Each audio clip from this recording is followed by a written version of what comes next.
this is a vibe, dude. Like, look at Luis, look at Ed, look at me. Yo, we got dressed up for this shit. We really did. Ed did his hair. Okay. Ed also lost 5 or 10 pounds. You look great, dude.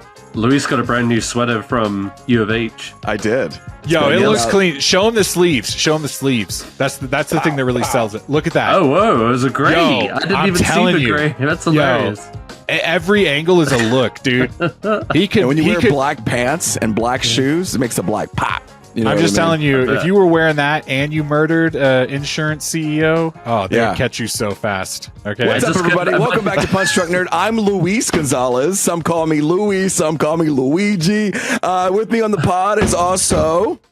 It's Miguel Sanchez. And Ed Bull. And this is the podcast where we talk about nerd shit, movies, TVs, video game, comics, music, books, talking about mental states, about couples. And this week, we have no feature discussion. We're just going to talk about the news. Are you guys excited about the news this week? It's kind of a news heavy week. This is a good app for this. Shit kept popping this week. I kept Dude, texting you over and over and over again. We're lucky because like a lot of the times, like on Fridays, we release an episode and then Yeah. like 10 news things will come out. It's And we're like, terrible. great. We'll talk about it next week. Yeah, this was a news heavy week. Yeah. I've We been did trying to good. make some more of those like posts on Instagram. Like, okay, we're doing this new thing. Let's get our name out there. I made that one about Jeremy Allen White. And then just another thing popped up right after that. And then another thing popped up today. Yeah. No, I'm telling you, Big you guys, casting. Big cast. like us on Instagram. Follow us on all socials. You know, Instagram, TikTokies, Blueskis. We're on YouTubies. The YouTube is the best one. Please, babies. Yeah, that's the one. If we get to 1,000, We'll We'll each get a nipple pierced. Okay, Yeah, if we why get not? 1,000, Ed and say the yes. first person who donates $1,000, you get to decide which nipple. Which gets pierced. nipple? It could all be one right. It could all be left. It could alternate. You know, Or we'll have one of us that left. for a Patreon episode. You know, we'll have like this is going into OnlyFans territory. Let's talk about the news here. Chris Evans, guys. Chris Oh, God. Evans is back at the MCU. Have you ever Dude. gotten more upset about something in your life than this? Well, it depends how upset you were about the whole Robert Downey Jr. thing.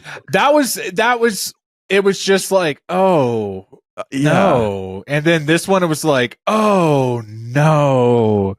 And I can only imagine like one more gets added. And I understand. I think maybe we will later reflect and go, well, they were doing a Secret Wars thing. That was what they were doing, right? Yeah. Right. And it works because we knew all of the Avengers initially, and this is their Secret Wars like twist. The Russo brothers said like the moment they were done, they were like, if we ever come back, it's gonna be for this. So it does kind of feel in line with that like logic, but knee-jerk reaction is desperate. What do we do? With desperation. You know? I hate it. I hate it so much. It's just like we had all these other characters, and I understand why we didn't do Avengers. They wanted to spread out the Avengers. Maybe I feel like we had too many Avenger movies last saga. Who are they right now? You Yeah. know, like you knew building up to the Avengers that, oh, these are the Avengers coming together. I And liked it after each chapter or whatever. We had Right. Avengers movies to close it. And right now it's here's a character and then we'll see you later. And you're like, wait, who is this? We had an origin story, and then they're gone. You know, And then they're Moon Knight, gone. Yeah. Marvel, what's it called? Shang-Chi, like all Yes. the Eternals, like everybody's just gone. Who is coming back? Because right now it feels like maybe You know who's coming back? The old ass ones are coming back. Yes. You know what I mean? Yeah. I hate this idea that they're going to make Robert Downey Jr.'s Doom a variant of Iron Man, or like that's the word right now. Like Doctor Doom is one of like the top villains of the of Marvel, and we're just going to pigeonhole that whole story and back into Tony Stark. Like he's got his own lore and history. I did read a theory the other day that was like Tony Stark's Iron Man of the MCU. Yeah. Did you read Is the this? only good one? He was like he was the variant of Doctor Doom. Right. And all of the other Robert Downey Jr.'s That's so are stupid. Doctor Dooms. I mean, I know. I'm not blaming you specifically, but I'm just saying like they both have their own lore and history. And Doctor Doom has been fucked up in the last 2 times. And everybody's like, all right, once it goes to Marvel, it's not going to get fucked up again. And then all of his history, and he's like drenched with it, is now out the window to hit Tony. like the fanboy fan cast thing. I hate to be this guy, but like Cillian Murphy was right there, you know, like and ripe for it. He just won that Oscar. It's in the same vein that Mahershala had just won the Oscar and was like, "I'm Blade now." Yeah, but maybe that's what his thought was. It's like, no, I'm not getting into that. Ed, you've been awfully quiet. I'm sorry. We got. I'm ready to keep going, Ed. But do you remember that Gladiator episode where you got really hyped? We were like, "No, hang on, it's our turn now." Okay. Yeah, go for it. Strap in, motherfucker. We're ready to go. This is so bad that at this point, like, I've really been trying to give it some hope, but now this Star Wars, I'm not watching anything for a bit. I'm like really turned off with this news, this desperation. Like, this is bad. They fucked up. We were talking about it in the text chat, and you made that comment about how like this is like I can't get into this or Star Wars now. Like all of a sudden, it made sense to me. I was like, oh damn, like yeah, I can't get into Star Wars, you know. And, I've been burned, and I want to like the MCU post Endgame, but it has just not taken off for me. I'm like Captain America: Brave New World. When that comes out, I'm not rushing to the theater. You know. Yeah. If Thunderbolts, I'll be excited, but am I rushing? I don't know. You know, it's just, and then Star Wars. I mean, I'm sorry to go back to it, but like, I got so burned with Ahsoka. I got so burned with like what other ones? Boba Fett. And then now there's a Skeleton Crew about these people living in the suburbs, and it's supposed to be very Amblin-esque, like very Goonies. And honestly, that just turns me off even more. It's like I'm tired of these referential things. I'm tired of this nostalgia bait. I'm tired of us going back and just pulling from the past. Give me like legit, like put effort into things. It. Yeah. And as soon as they do something fresh, they get scared by a tepid response, like with the Acolyte, like the most interesting thing they've done since Andor. And like if Andor is the only, I'm surprised I'm saying it. You know, before Andor came out, I would never have guessed that it would have turned out to be as like so monumental in Star Wars as it was. And like, yes, I'm very much looking forward to that second season. But beyond that, it's just like with announcement after announcement after announcement from either universe, you know, it's a little exhausting. And like you guys said, the state of the MCU right now, it's clearly, it's starting to feel desperate. Like you got Deadpool and Wolverine, and they're already talking about more Wolverine, Hugh Jackman specifically. Like I didn't feel as like angry about it, I guess, when you guys shared it, and I guess I apologize if I missed the hoo-ha. You're so courteous about it. I apologize for that. Like, the one thing, you know, obviously we don't know in what capacity Chris Evans is returning. God damn, if he's evil Cap. Oh wow. I mean, I just fucking hate anything that he comes in, I'm gonna hate.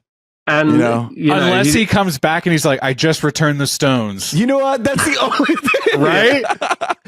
We talked about that. If that happens, then maybe that's like Interstellar landing onto the ship. Like you have one move to make that I'm gonna be happy about. I'm still here. It's me, Cap. Returning the stones, you know? Yeah. It's still tied into Infinity War, this whole thing, you know? He shows up like in the red and white suit. Yeah, we all love those characters in those roles, but it just feels a little feeble. At the same time, it's like with the way it is now, it is such a. I do not envy the task of assembling this next Avengers. You know what I mean? You know what's great? It is so vast, and so many people just signed off after Endgame. Like TV streaming shows was just not appealing to it's a very specific group it gets watches real niche. This and influences how these things turn out in a way. You know, it's just like the responses and all of that, and it's because they don't want to commit to movies because movies are expensive and yada yada and more of a gamble, I guess, financially. But I mean. Yeah, at the same time, you've taken away the wow factor from either one. Yes. And the same with Star Wars. Like, it's weird to be saying that. You know, I lived through two eras of Star Wars, you know, and that legacy is just not what it used to be. It's just watered down. at this point, and it's watered down with really bad like content because it got so big that they spread Feige too thin, and then he wasn't overlooking this new saga. So then it's all shit. Absolutely. And we're not bringing them together for an Avengers movie, and so we don't know who they are. And it's just all very flimsy and badly made on bad sand. And here's the only thing I could think of is that Secret Wars is going to be the reset, Infinity War to our, like everybody, they killed off all the new guys at the end of Infinity War. So in a sense, a lot of us left that theater thinking like, somehow they're going to come back and it's going to change with all the characters that we thought were going to die or leave. Like it was all the older originals who we thought were taking a bow. Maybe it's just like the reverse in a way. Like, and I'm not saying like that's the right thing to do, but I'm just like I don't know all the different stories about Secret Wars, Doctor Doom and shit like that. So I'm really just kind of like, let's see what they do with it. But at the same time, it may like hopefully there's something deliberate, and like you guys were saying, like if the only way that this can work is like if the payoff, is worth it. I guess. I mean, if it's gonna be there, like maybe they're just throwing it away, like they're announcing a cameo as a misdirection. I don't know. Who fucking knows? I just hate all of it. Like we all know that they went away. We all know that they said we're done with this franchise. We'll never come back. And it was nice. We had some closure. We didn't have anyone come back. And now we're less than 5 years. They're all coming back again. It just feels like I can't trust anybody. I'm growing up with trust issues with this whole thing. Do you think the event was, with respect, do you think it was like when Chadwick Boseman died, they were like, oh, fuck, we don't know what to do? Kind of like he was going to be be lead Avengers, and then because then it was like, I think it was Black Panther. Right. It was Black Panther, Captain Marvel, Spider-Man. Like they had built in their trilogies or in their impact at that moment. Yeah. And they could have then added Shang-Chi. They then could have added some of these like TV shows, and then Captain Marvel could have been them, But then it was like, we don't know what to do now. Let's pivot and try something different.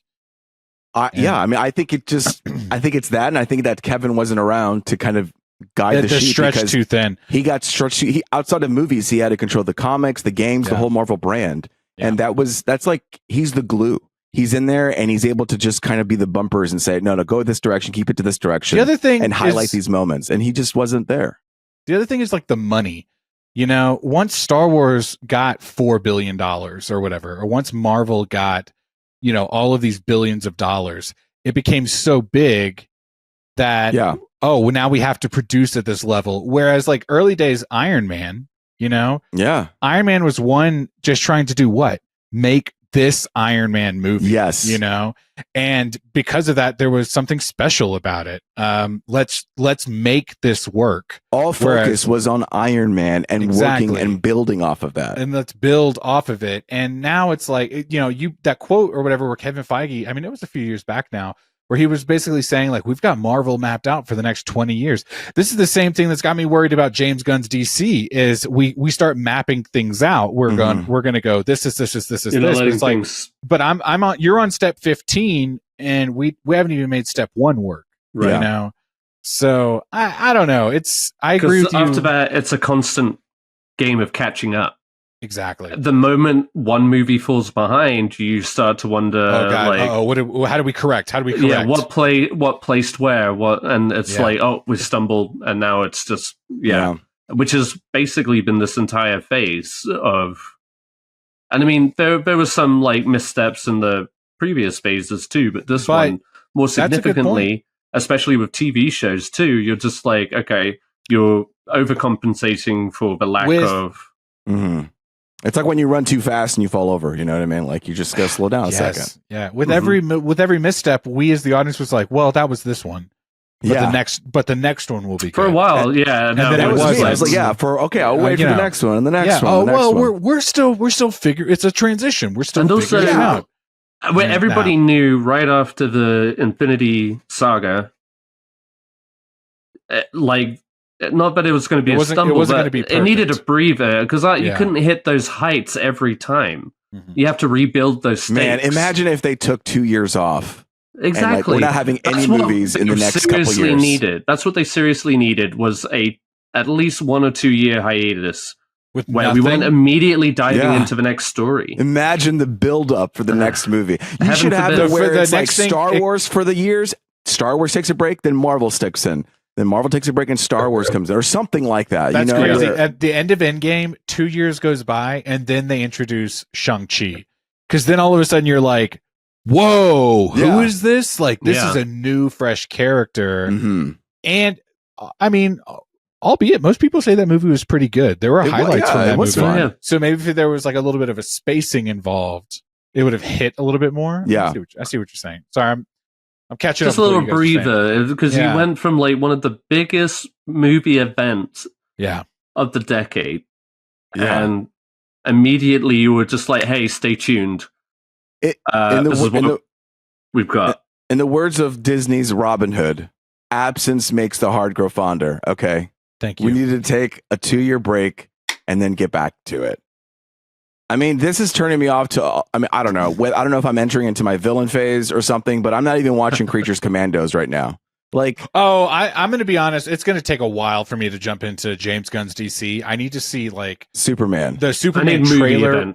Let me get into Superman and decide. But I look at this we're tangenting the Creature Commandos. You watch that trailer and it's like, oh, that looks like Invincible, Yeah. And Invincible's been around. Or Harley Quinn. It looks like Harley Quinn and Harley Quinn. Yeah. It just, but in that same vein, that's what that kind of like superhero animation looks like right now. It's also, but they're all irreverent comedies. And it's like Invincible and Harley Quinn are irreverent comedies. So same with Amazon's The Boys, which is not an animation, but it's the same thing. It's like, what is the like graphic R-rated thing we can do right now? And animation is like a cheap way to do that. Cheap seems right. I don't mean to sound a more affordable way of doing it. That's what I'm saying. Like it's, and so I'm like watching the trailer on TV at Chewy's. I'm like, oh, that's the, and I'm like, it just looks like Invincible, and it's super bloody and graphic. That's their thing, and it's like, okay, I've already seen And in the context of everything else that's happening here, like we've seen these like scrappy team ups of people who shouldn't come together. It's like we're just getting hit with all of these repetitive themes and tropes and ways of filmmaking that it just becomes white noise now. Do you guys remember? What stands out? Do you guys remember when Batman versus Superman came out and they were like, oh, and also Wonder Woman's in it? And you were like, whoa, a little crowded much, And that's kind of how I feel about this present day DC. It's like, okay, here's our intro, but the intro has 13 people in it. And you're like, okay, like, all right, I guess that's the I don't know. I'm a little. No, yeah. I mean, he's doing that with Peacemaker. And I mean, he's great at it. But I think having a solo story on something would have been nice. Can we just start there? Just to change the feeling, a taste a bit. It's just like I'm getting hit me with a little bit of ginger to clear my palate. Yeah. Well, one thing I like, even though I feel like the whole DCEU was like a joke from the beginning, it just I like the speak your truth, Ed. Well, I just mean like it never proved like they just didn't know what to do with it. They were like, it was like we were just saying with the MCU. They were just like planning out this whole franchise before they even like grew something organically. And but one thing I did appreciate was like, okay, the main story is working for some people, maybe not. We're trying to harness that, but his other worlds and stuff like that, like Dark Worlds or whatever they were calling it before James Gunn, but now it's Other Worlds. Oh, Elseworlds, sorry. Yeah.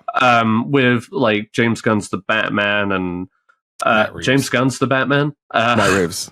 Matt Reeves, I'm sorry. But like, and then James Gunn's stuff too, like you guys were saying, he did Peacemaker, which like, for funsies, like standing alone is fun. Yeah. But it's when you start trying to intertwine all of those layers. One thing me and Miguel have discussed about the Superman is this feeling that he's just throwing a lot of characters at it. Yeah. I mean, maybe one to establish, one maybe to establish a world that we're seeing that we haven't seen before, maybe with Superman, but also again, you're throwing in just these kind of like random ass characters that might have that kind of comedic lens. I think that's the vibe, though. That because that's the only thing that could probably save it. Is from my interpretation of James Gunn, who always pipes up in social media, is that the focus is Superman and then some like two other characters, and then that all these other characters, like the thousands that we've heard, are just like world building. Yeah, and because I feel the same way. I feel like these are way too many. Let me ask you this. Let me use this example. Okay, so when Iron Man came out, all right,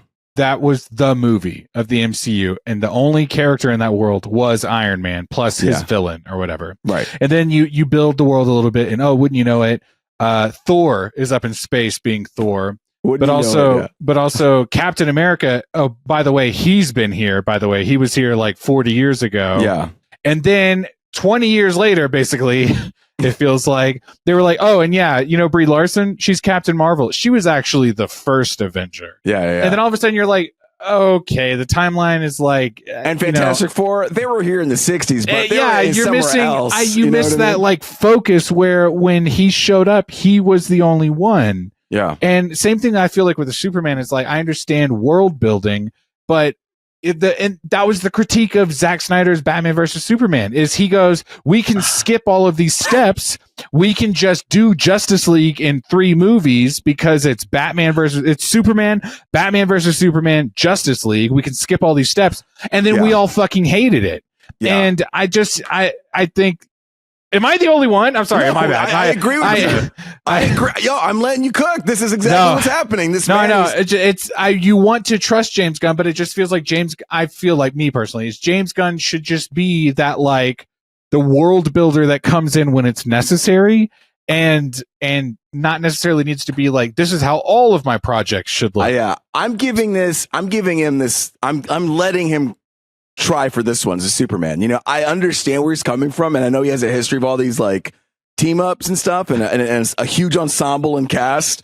So I'm going to give him that because I like his older movies, but I think he can have an emotional Superman. I think he can world build. I think he can really make this movie pop and hit, and get past all the origin stories of Superman and be like, hey, mezzanine scene. You know what I mean? We're in this. We've been 20 years being a Superman. Welcome to the middle of the whole, my life. If we jump in and it's a great drama and action, then you won me over. I'm giving him hope. As far as Marvel and Star Wars right now, I'm a little out of hope. I need a new hope. Okay. Stop. There is never. Can I just remind the audience and Luis and me? Okay. Luis and me. Okay. Ed, right. You're here. You're here. You're here. New podcast, Luis and me. That's great. You're here as the witness. Is that Luis and I have a bet going for Superman? Yeah, that's right. I forgot. Okay, that Luis thinks that I will enjoy Superman. I think I will not enjoy Superman. Right. And at the end of the day, whoever's right owes the other person a beer, or the other way around. 2 beers. Yeah. So whoever's wrong owes the other person. Can I get in this? You want to now? What's your angle on it, though? I think you might like it too, because I think you would go into it thinking that because you don't like Superman. I know you don't like Superman. So are you saying I will say that is very fair. I think you might go and determine not to like it, but I think maybe you might. I think those words are harsh. I would say this. I think I am pretty. No, I would think I am pretty open. Like I don't really feel like I go into a lot of things going, I'm gonna hate this. But I do go into some things going, I don't think I'm gonna like this, but I'll watch it, okay? Yeah. And then I end the movie and I go, yeah, I didn't like it. Or, okay. 4 beers on the table now, okay, from me. 4 beers if he hates it, and then you give us 4 beers. 8 beers if I don't like it. That's how it goes. Wait, how does that go? Is that math? No. Like a 6-pack. You guys, this is brought to you by math. General Math AP, okay? DraftKings down below. 2 beers get 5 beers instantly in credits. Doing math for you. Chris Evans. Let's MCU. stop talking about that. Man, hey, he came out of that conversation unscathed, dude. That was Chris Evans. That was 24 minutes ago you mentioned Chris Evans, and we barely talked about that. I don't think we are excited about it, but okay, moving on. No, we're not. We're not excited about it. And another weird thing that I'm kind of not excited about is Jeremy Allen White in The Mandalorian and Grogu. Actually, I'm excited about it in the sense that it's fucking funny that he's going to be playing the voice of Jabba the Hutt's son. Like, where is that coming from? Is he out Here's of money? the deal. Because that's the only reason this man is doing this. Is money. Fanboy. He might just be a fanboy. No, what is he going to do? Is he going to do a voice to be the Jabba the Hutt? He's having too much fun. It's the fucking bounty hunter. I'll tell you what. If he was actually out of money and desperate, he would not be doing the voiceover. He would mocap Jabba the Hutt's son, okay? And he would be like wiggling. What if he's like, he would be like, coming in. You know, like, and you'd be like, that's him. He's like, just chef.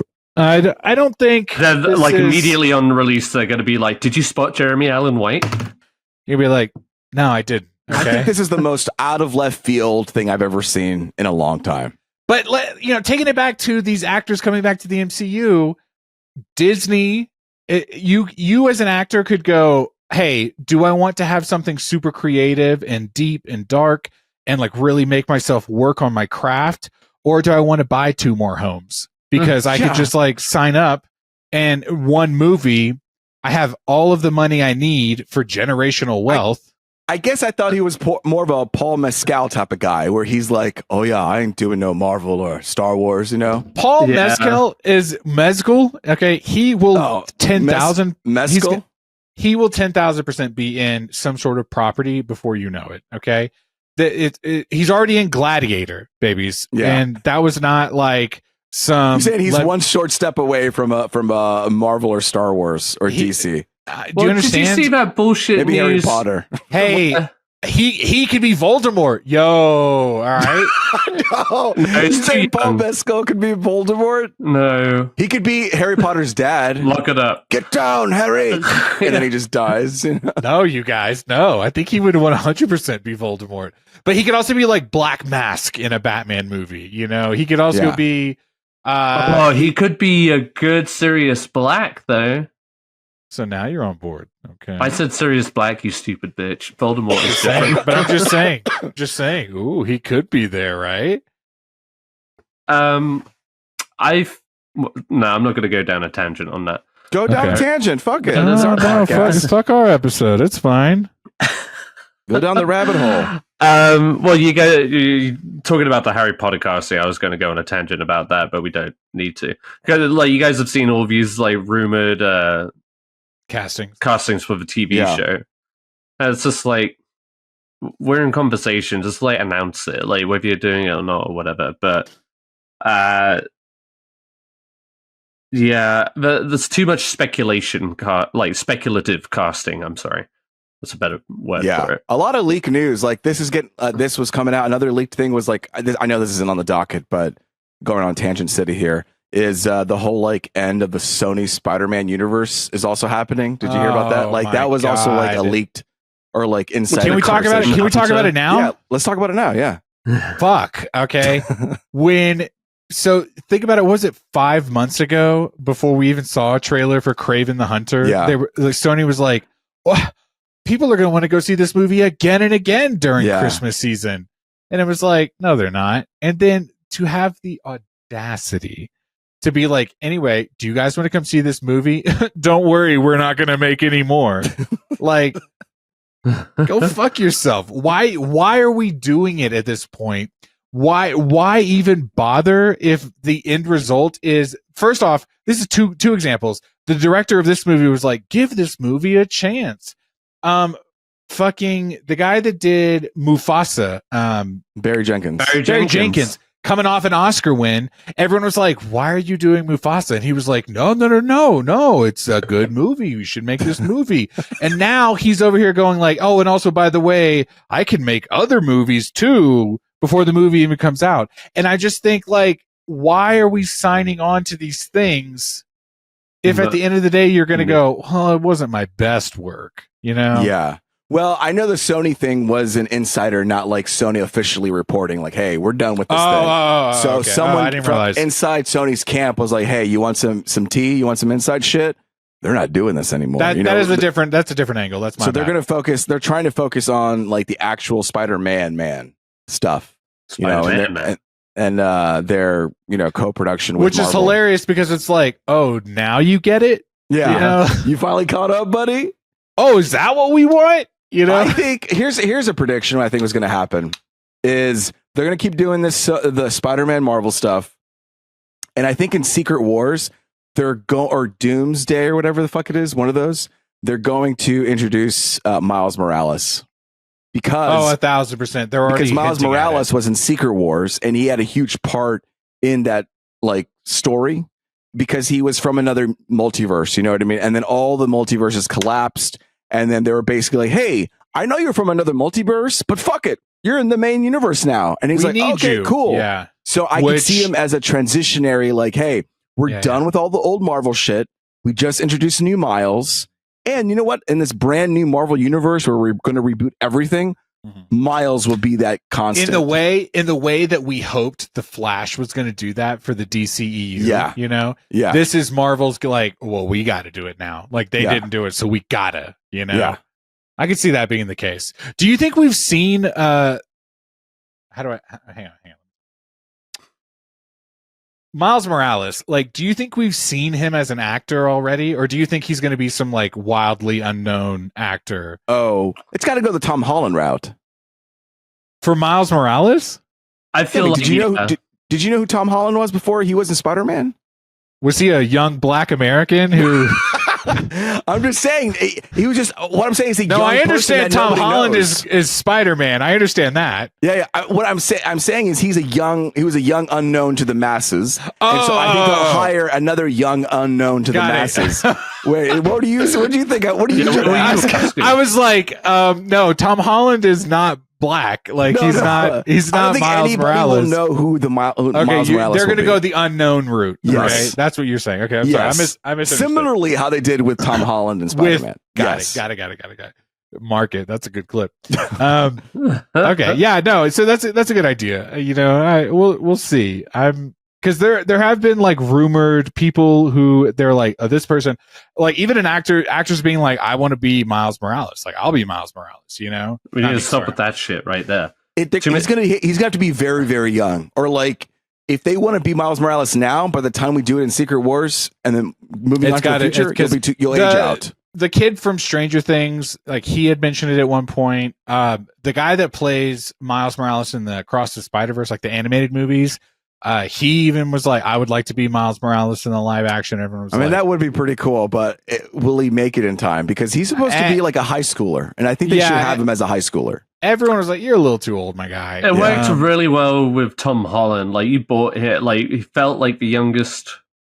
And Peter Parker. Narratively, it would make sense too. It's like, oh my god, this reminds me of other Spider-Man. So there's like some sort of think about playing Spider-Man, the PS game, where he was already like 28, 29 years old. Yeah. He had been Spider-Man for like 8 or 9 years. Yes. And then Miles Morales showed up as a high schooler. It's like, oh, this Spider-Man is established. So life's a flat circle. Life's a circle. You know what I mean? So time's a flat circle. No, like, I know. He even Tom Holland has been saying, hey, I want to be this kind of like a tutor.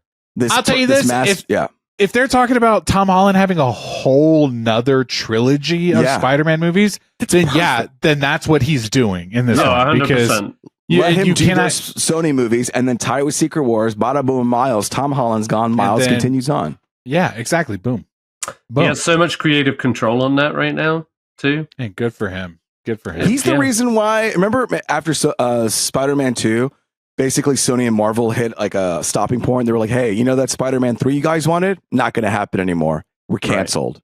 And it was Tom Holland who was able to bring the two companies back together. So, all right, guys, just get back together. It's all right. Here's my girlfriend Zendaya. He's British, right? Yeah. Doesn't sound like it. Spider-Man. Why does every letter sound like an O? All right. Okay, so Jeremy Allen White's going to be the Mandalorian and the Grogu. Oh my god, this is tangent. This City. is my nightmare. Yeah. This is my nightmare. I'm so sorry, everyone. You guys ever heard of Meet the Parents? Christ. There's going to be Meet the Grandparents because the Fockers are back. Robert De Niro and Ben Stiller. Meet the Fockers, right? They were Ben Stiller is going to be the grandparent this time. What? Wait, is he? No, De Niro. I don't know what the fuck it is, to be honest. No, you idiots. No, De Niro's already the granddad. Ben Stiller is going to be the granddad in this one. Crazy. Wait, has it really been that long since? Yeah. I don't know. I'm just telling you, logistically, that is how you have to make this movie. All right, I'm looking because it's been too long since the last Meet the Parents. You're right. Yeah, the kids are grown now, or they're grown enough. Oh damn! Meet the Fockers was 2004. Do you hear me? So those kids are like, "Oh, I just graduated college, and oh no, I'm like, having Sigma, a baby. You know, what's up?" You're like, "Tis Ohio and shit, like Skibbity Bee." You know, where's Grandpa? Here's Benny. You Meet the Grandparents coming out. Robert De Niro, Ben Stiller. That's pretty much it. That's like the only news out there. What? Did you like that? Did you like that whole series? But Meet the Parents. I liked Meet the Parents 1 and 2. Yeah, same. I liked the first one really well. Yeah, the first one's solid. I like the second one. I forgot the second one. I think I've been a little bit too, I remember. Dustin Hoffman and Barbara Streisand rock it. Like same era. They still for sure. Same era. Ben Stiller came out with Night at the Museum 1 and 2 and 3 or whatever, and he also did Tropic Thunder. Like there was like a decade. There was like a decade where Ben Stiller was making movies that were like mainstream and also fun. He was working hard in those 2000s. He had his own production company that he was like making other side shit. With Madagascar and all of that going on. Yes. So now you see him at Wimbledon, like shouting out at some tennis player while they're serving whatever. And you're like, yeah, he's earned it. Okay, he has earned it. Let's see you make an empire with a bunch of comedy movies. Come on, with comedy movies, yeah. You know, let's see you make people laugh, Mr. Tennis like player. Judd Apatow. Judd Apatow had an era where he made a ton of comedy movies, but people look. And I'm just going to go ahead and comment on what the internet's saying. Okay, people look back on that moment and they go, Judd Apatow. Yeah. Okay, but people look back on those Ben Stiller moments and they go, I loved Night at the Museum. I loved Tropic Thunder. Yeah. I loved Meet the Parents. Zoolander. Okay, well, I like the Zoolander. Zoolander, yeah. Come on. I didn't like Zoolander 2 though. I didn't ask that. Okay, no one was bringing that up, Luis. That was outside of that decade. There was that era where it was like all Did you like Anchorman 2? You know, who gives a shit? Anchorman 2. People loved him in fucking Dodgeball. Dodgeball. Yes, he was great in that too. Yeah. All right, let's name some more Ben Stiller movies, okay? Heavyweights. Who's next? Something About Mary. Fuck. Along Came Polly. What's the one where he's like all the Meyerowitz stories? You son of a bitch. Yeah, that's a good one. That's a good one. The Royal Tenenbaums. Oh, fuck. That's a good one too. Wasn't he in like Reality Bites or something like that? What was it called? He was being it. He was no. He was in a movie called Reality Bites, like BYTES. We'll give it to you. Starsky and Hutch. Oh, Happy Gilmore. Oh man, guys, I love this podcast. What a game!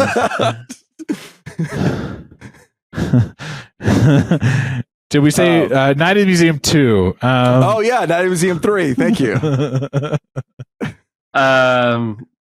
Greenberg.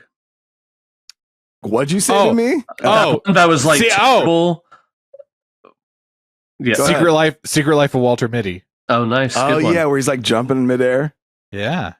What's the one where he's like with Adam Driver and he's having like a midlife crisis and he's like, "We're young," and he's like, "I'm old," and then they're like riding bikes. Is that what it was called? Yeah.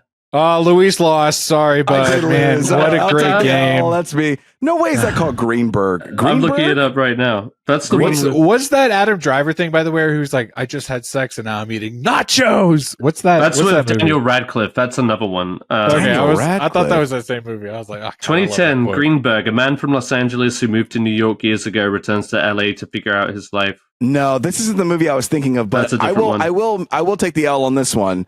Let's see. Now I'm going to go look at his movies. I may have taken it from you. I'm sorry. Oh, no. Let's see. Actor. 138 fucking things, this man. Ben Stiller. That's what I'm saying. He works. Okay. Hold on. So I don't want that. I want that. I like on IMDb you can now select. Oh, that's good. Things, but now it's not working. So that's pretty chill. The feature that I want most from IMDb is when I open the app, I want it to stop asking me to create an account. Okay? I'm basically using this as like a movie Google, a Google, if you will, and I don't want to create an account for this.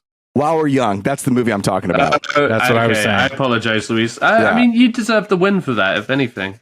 Ben Stiller, Naomi Watts, Adam Driver, and Amanda Seyfried. That was like the young, come ride a bike with us. Be young. Hey, was the movie called Reality Bites? Oh yeah, let me look that up. Okay, Reality Bites with a Y, like BYTES. Oh, it's asking me to sign in. Hold on, no, I don't. Motherfucker! I just said. I did. Okay, we got Winona Ryder, Ethan Hawke. He was in here. Ben Stiller. Yeah. Steve okay. Zahn, all right. Okay. There you go. Garofalo. Yeah. I'm done. Wow. This is maybe one of our most craziest episodes. Like, most unhinged. What are we doing? Ed, what did you think about this unhinged choice? Austin Butler is set to star as Patrick Bateman in American Psycho.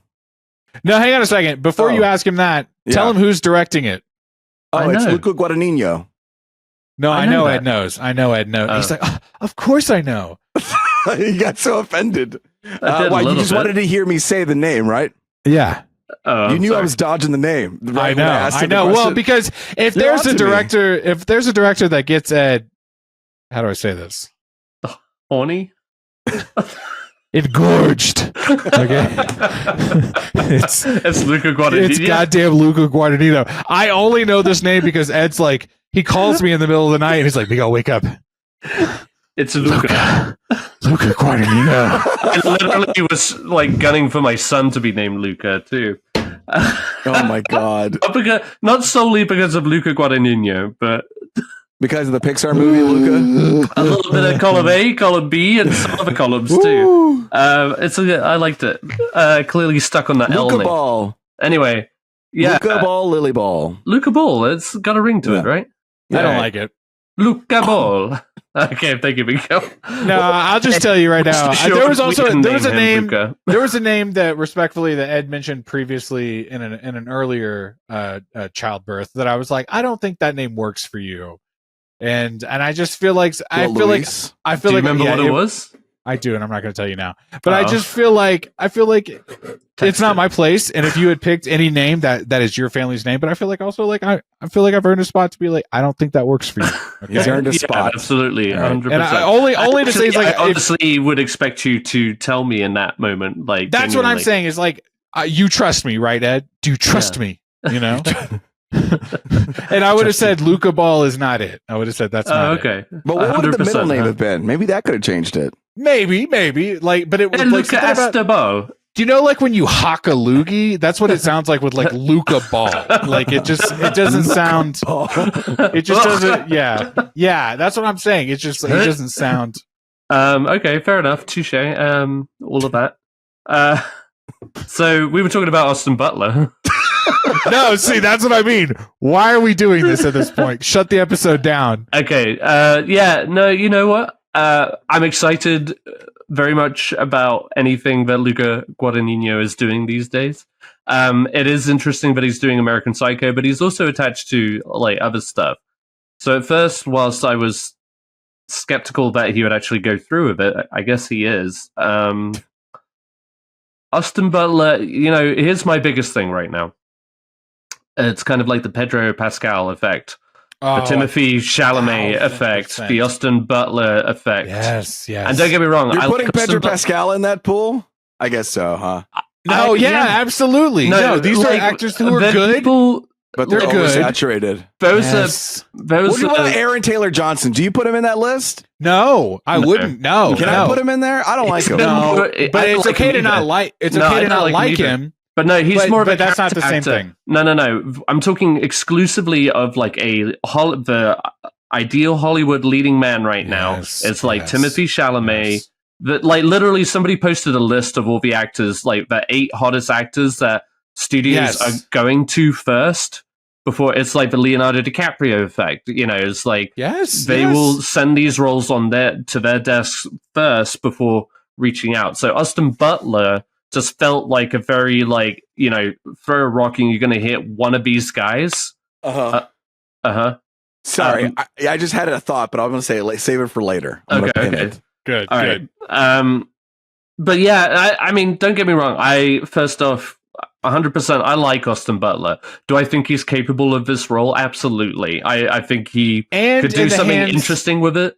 And he obviously got the right look for it. I think he can do What's the something. Look? He's got sharp features. No, Luis. No, let it speak. What's the look? He's got the charisma, you know, the on-screen charisma. But like, we'll talk about it later. He has the talent to do something interesting, like Christian Bale did. Like, but you know, what was cool about Christian Bale was like he made it feel like such a, I don't know, stereotypical guy of that era. You know what I mean? Like, but there was also something about Christian Bale being a relative unknown at that moment too. But if they're gonna go, let's remake this like pretty popular movie. Right. Let's get a pretty popular guy. Oh my god, dude! I cooked with that bar. Y'all don't even know. Yeah, that was good. Let's play it back. Hang on a second. Was that what you like smacked your hand about earlier? No, I was gonna say with Luca Guadagnino, he's also like a hot director right now. What am I saying? Guadagnino. Guadagnino. Welcome to Luca Guadagnino's Pizza. You know, you want the pepperoni? Luis, that's it. Fucking man. I just don't understand how this guy assassinated a healthcare CEO, but he's also directing. I'll just say this: he's like on the rise director. He's like people are watching his movies. He's been around, but he's really popular. Getting he's rising up in the popularity ranks, and he knows what to. Yeah. Yes, he's making the most of it. He seems oh my god, competent is what I'm trying to say. The fact that he's got movies like Challenges and Queer opening in the same year, two very provocative, very well done, you know, with A-list actors leading it. We talked about this already, but my God, people loved Challengers. You know? Yeah, and they're excited for Queer. Like Queer is like a little more trippy, Queer. I guess. Do you think? Do you think they're going to make him even sexier in this version of American Psycho? You know what I mean? Oh yeah. Oh, it's going to be sexy. It's going to happen. Do you think they're going to make him more psychotic? Yes. He's sort of, but he's going to be like. But do you think Glen Powell could have played this role? Yes. I think with a different director. Can I say that? Like I think no, Glenn, the same director. I hear you. I just feel like Glen Powell would have gone, what was Christian Bale American Psycho? Glen Powell. You know? Right. Fair enough. But if they were going obvious choice. But if they were going say his name, Ed? Luca Guadagnino. No, I feel like I said that earlier. Okay. But I hear you. Okay. Luca Guadagnino. But let's say he was directing the movie, then then you shift the focus a little bit and it has to be something a little different. Like Austin Butler is very attractive, you know, whatever, but it's like he is like kind of this different version of hot.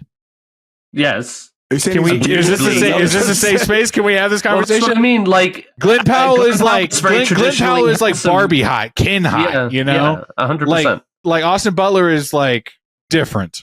I'm a little more interested. Yeah. He has this pouty look. He was the bad guy, you know, he was like one of the guys in Once Upon a Time in Hollywood. And I thought you were gonna say Dune 2, and I was like, we all saw that movie, okay?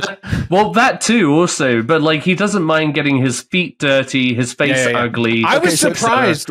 Sorry, go ahead, Louis. Sorry. No, I was gonna.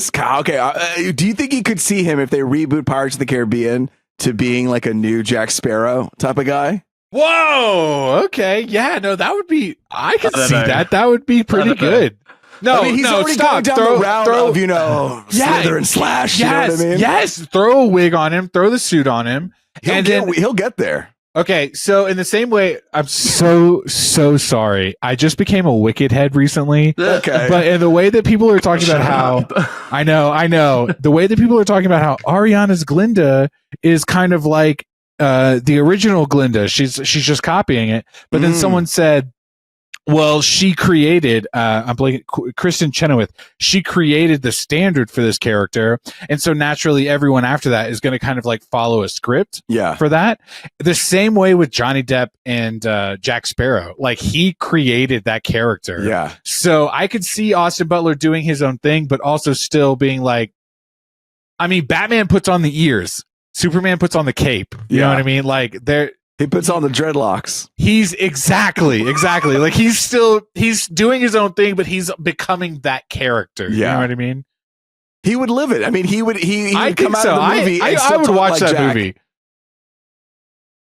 What do you think, Ed? Ed's you don't quiet. Like Let's Ed was so down for Glenn Powell as in this other movie. That would be like such an obvious but like agreeable choice. I think also is this not also kind of an obvious agreeable choice though in some way?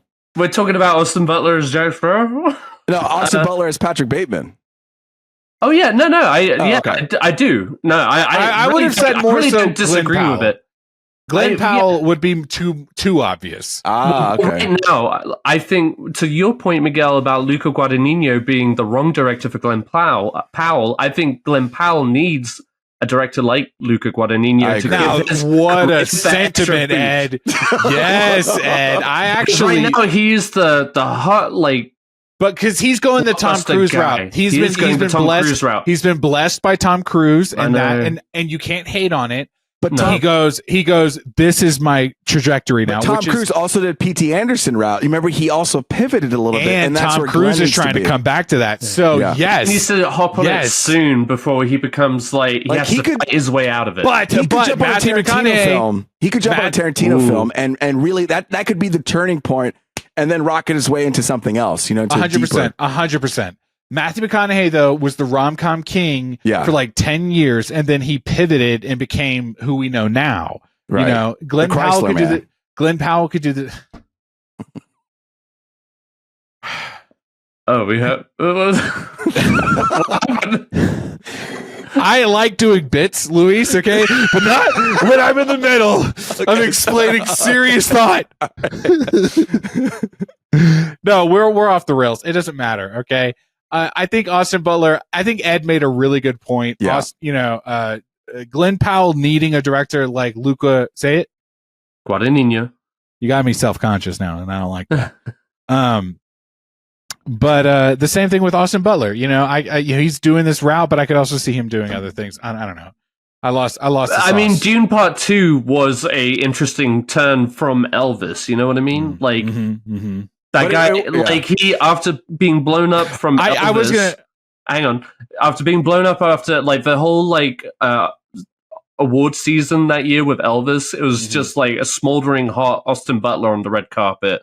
And then he did Dune Part 2 where he's just like really fucked up. But it also didn't seem too far-fetched for him to do that role either. Like he was already being like a character. Sure, exactly. Another character. He's not afraid to go to extremes, which I like. Someone mentioned him in Tarantino's Once Upon a Time in Hollywood. Yeah. And like so many actors in that movie, I didn't realize until like a third viewing, oh my God, I can't believe that was that actor. You know? Right. From Nora and from Girls and him. Austin Butler was really good in that movie. And you later you go, fuck, I didn't realize that was you. Yeah. So all that to say is Luca Guadagnino is a great director, and Austin Butler is a great actor. There you go. All right. We're back on track. Guys, what a fucking episode. No. No, we're talking great actors, great actors. Speaking of other great actors, we got actors that got nominated for the Golden Globes. You know what? Do you guys want to talk about this? I'm calling an audible. I don't know if I want to. There's too many. It's a big, huge ass list. We don't have to. We can talk about it when there's no. We'll have an awards episode. I have a very simple thing to say. First off, Miguel, I'm sorry we even talked about the New York Film Critics' Choice Award last week. It was really just one, we didn't have a topic, but really it was just to dip our toes, but it was pointless. This would have been the conversation. Can I tell you this right off the bat? No, shut up. No, well, I was going to say I had a fun time talking to you about it, but you know what? Fuck yourself. No, I did enjoy talking to you about it. We had the actress we were talking about last week didn't get nominated, so that would have been. But anyway, I'm going to say this going forward through this award season. If Denis Villeneuve is about to be shut out for Dune Part 2. For Dune 2? Yeah, he didn't get a nomination for Best Director. Do you think it came out too soon? Maybe, but also I'm over this. Because this bullshit about like genre directors not like being able to get in on a directing spot. Okay. Because high fantasy, he didn't get nominated for Dune Part 1, and that was during the fucking pandemic, like when they were begging for nominees. You know what I mean? But maybe you don't want to be, you know. Maybe, but no. Like, just for that point, maybe you don't want to be the COVID director nominee of the year, you know? No, sure. And then maybe you go, I don't need to be nominated. Hang on a second. Sorry. I was about to cook, but it got too raw. All right. Like I was just, I was like, hang on one second. Let me set this plate back. Okay. It's just like, this could be the moment where he goes, oh, I didn't get nominated. Like, how many times did Christopher Nolan not get nominated? You know, like he is that caliber of director where he will put something else out, and we as a collective will go, obviously, you know, yeah, sure. But I hear what you're saying. It does seem kind of fucked up that he's not, because Dune Part 2 was great. But also, it's like Peter Jackson got nominated for Best Director. As well. The way that King Kong was not a good movie, but he still got directed. No. Stand down, Miguel. Stand down. So just to clarify, Denis Villeneuve did get nominated in 2017 for the movie Arrival. Yeah. And actually, he's done so many. That's actually, I'll tell you this, Ed. Luis, thank you for bringing this up. Okay. Yep. Denis Villeneuve. All right, there you go, you guys. No, it's got me all self-conscious. He has only put out bangers, and you go, maybe you don't get the awards recognition, but in like the court of public opinion, sure, everyone loves these movies. Like they will keep greenlighting his films because everyday people keep going and paying to see those movies. Sure, and that is honestly, you know, arguably a little bit better than an award. Yeah. Sure. Does everyone want the award? Absolutely. And does everyone deserve it? Not necessarily, but does he? Yes. He puts butts in seats, and that's like kind of like, there you go. Yeah. Doesn't make it right there, and I'm gonna bitch about it throughout the entire award season. No, I apologize. You know, sometimes I try to reach a different angle, and sometimes I agree with you. I agree with you. I totally do. But like it's just like stop this silliness. You know, it's excuse me, Academy. It's the horror element too. Like they're afraid to touch horror when you've got some of the best performances just this year coming out of horror movies. Well, The Substance is being nominated with some of the actors. Is like 100%. Can I ask you guys something real quick? Yeah. I was looking at this list earlier, and you guys know this because I was screenshotting a lot. I saw The Substance was being nominated, and the studio was Mubi. Yeah. So Mubi is like a streaming service, almost like Criterion Collection, but it like Tubi. Yeah, like Mubi. Yeah, Tubi Mubi, and they collect like small independent films, and this is their like first foray into actually distributing movies. There's a story that came out today where the director was saying like she was working. It was with one of the major streaming studios.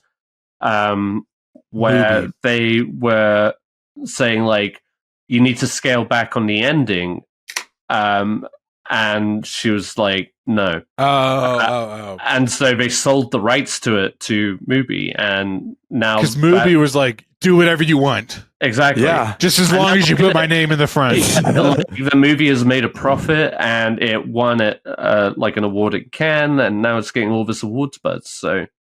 No, people love that movie. Yeah. That movie. So My final thought. At the end of the day, it is just the Golden Globes. Like, everybody is ready to trash on the Golden Globes. So it doesn't matter in the end. Miguel, I just want to appreciate the fact that Luis was like, we don't have to talk about the Golden Globes because we're 3 years in, and I just love that. Like, I don't want to talk. If we were bone dry today, we'd be going through every fucking category, talking about the winners, the losers, the snubs. There are gonna be yes, there is gonna be that episode, but in a good way, okay. And I like that we didn't need to do it all tonight. Today's not the day. I will say I was slightly offended, but I understand that Ed was upset that we did the New York Film Critics last week. Like listening back to it. I thought it was a great time. No, it was a good conversation. I just mean like people take more notice of. I was just like. I'm getting all this content sometimes you have to put now. the spotlight, Sometimes you have to... it put the. Yeah, I didn't know about it, and you put the spotlight on it. Now it's nice. Now it's in my little mental loop. Got to keep an eye out for it. Ed, something that you're keeping an eye on is The Brutalist. They released a trailer. Yeah, speaking of Golden Globes, The Brutalist, which got multiple nominations at the Golden Globes, they released a full-length trailer. Miguel, have you watched a single Brutalist trailer yet? Can I tell you this? We talked about it that week, and I was like, no. Hang on. This is for you, Ed. Okay. Oh, bless you. We talked about it on the podcast, and then I went to go watch the Brutalist trailer that had been out at that time. And then I realized I had already drunkenly watched that trailer because I was trying to get ready for whatever podcast, and I had zero recollection of it. And I was like, oh fuck, it was in my history. Music triggered it. Yeah, I was like, I did this already. Yeah. No, I'm into it. I'm into the idea of it. Okay. I don't know. Did you watch this new trailer of it though? No, I didn't watch this one yet because I don't want to spoil it. Okay. 3.5 hour movie. It's your movie of the year. He doesn't want to know what's going to happen with it. I talked about it last time. It's being filmed on VistaVision. I'm going to reiterate it because I don't think.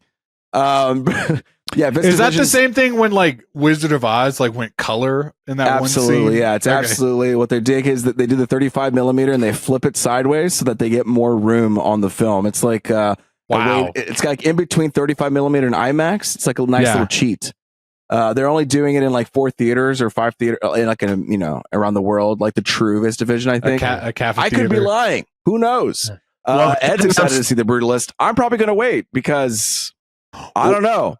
I'm feeling cold against stuff right now. I watched an episode of Silo. Turn that off. I don't know, dude. Watched an episode of Disclaimer. Turn that off. I watched a little bit of Fallout. Maybe I'll turn that off. You know what I mean? I'm ready to not watch things right now. Luis is kind of on my vibe, dude. He said that. I thought about that the other day. I was going to the restroom and I was like, you know what? I'm going on that Miguel train a little bit. Fuck it. Make me happy in 10 minutes. I'm out of here. I gotta go pee. I don't have time. Unless it's Tarantino or somebody, then I'll lock in and I'll sit down. Luis is I'm not doing this right now. Luis is I got work to do. I could be working right now. I need to go breathe over there in the other room. I gotta wait.